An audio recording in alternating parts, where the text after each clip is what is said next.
ഒരു വിഷയം കേട്ടോ. ഞാൻ ഇപ്പോൾ ക്വാറന്റൈനിലാണ്. കറക്റ്റ് ഫുഡ് കാര്യങ്ങളൊക്കെ ഓരോത്തിക്കും. വേറൊരു വിഷയമൊന്നുമില്ല. നിങ്ങൾ വേജറൊന്നും വേണ്ടത്. COVID-19 എന്നൊക്കെ പറഞ്ഞു കഴിഞ്ഞാൽ വേറൊരു പ്രശ്നമൊന്നുമില്ല. നമ്മുടെ സർക്കാർ എന്ന് പറഞ്ഞ പിണറായി വിജയൻ നമുക്കുള്ള സാധനങ്ങൾ അവിടെ കറക്റ്റുമായി എത്തിച്ചു.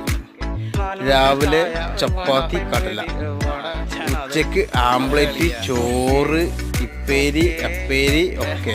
അതിൻ്റെ ശേഷം ചെറിയൊരു പെനഡോൾ ഒരു കുളിയ തരും. പിന്നെ 4 മണിക്ക് നമുക്ക് എന്താ വേണ്ടി വെച്ചാൽ ഒരു 4 മണിക്ക് ഒരു ചായ, ഒരു വട, അല്ലെങ്കിൽ പൈമ്പൊരി, ഒരു വട, അല്ലെങ്കിൽ ഒരു അട, ഒരു വട എന്നുള്ള അതിലൊക്കെ